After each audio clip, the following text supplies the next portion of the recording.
Kozhikode south ബീച്ചിൽ അനധികൃതമായി നിർമ്മിച്ച കെട്ടിടം പൊളിച്ചു മാറ്റി തുടങ്ങി. 8 മാസം മുൻപ് നിർമ്മിച്ച കെട്ടിടമാണ് ഭാഗികമായി പൊളിച്ചു നീക്കിയത്.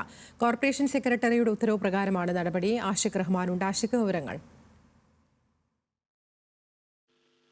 ോടെയാണ് ഈ പൊളിക്കൽ നടപടി ആരംഭിച്ചത്. ഈ കോഴിക്കോട് സൗത്ത് ബീച്ചിനോട് ചേർന്നുള്ള ഇന്ത്യൻ ഓയിൽ പെട്രോൾ പമ്പിനോട് ചേർന്നുള്ള ഒരു കെട്ടിടമാണ് അനധികൃതമായി നിർമ്മിച്ചത്. ഇത് തീരദേശ പരിപാലന ചട്ടത്തിന് ലംഘനമായിട്ടാണ് കോർപ്പറേഷൻ അധികൃതർ വിലയിരുത്തുന്നത്.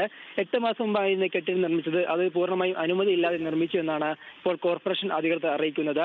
അതിന്റെ കെട്ടിടം ഭാഗികമായിട്ടാണ് നിലവിൽ പൊളിച്ചിട്ടുള്ളത്. നമുക്കറിയാവുന്ന പോലെ ഒരു പെട്രോൾ പമ്പ് ഉണ്ട്. ആ പമ്പിനോട് അനുഭവമായി പെട്രോൾ പമ്പിന്റെ ഓഫീസുണ്ട്. അതല്ലാതെ മറ്റൊരു കെട്ടിടം കൂടി നിർമ്മിക്കുകയായിരുന്നു. അതാണ് ഇപ്പോൾ പൊളിക്കാൻ ആരംഭിച്ചത്. എന്തായാലും ഈ കോർപ്പറേഷൻ അധികൃതർ പൊളിക്കാൻ എത്തുന്നതിന് മുമ്പ് വരെ ഈ പെട്രോൾ പമ്പ് പ്രവർത്തിച്ചു എന്നുള്ളതാണ് പ്രധാനപ്പെട്ട കാര്യം. എന്തായാലും ഇതിന് മറ്റ് വിശദീകരണങ്ങൾ ലഭ്യമായിട്ടില്ല. ഈ പൊളിക്കൽ നടപടി ഇന്നും തുടരുമെന്നാണ് കോർപ്പറേഷൻ അധികൃതർ അറിയിച്ചിരിക്കുന്നത്. ശരി, ആഷിഖ് റഹ്മാനാണ് വിശദാംശങ്ങൾ നൽകിയത്.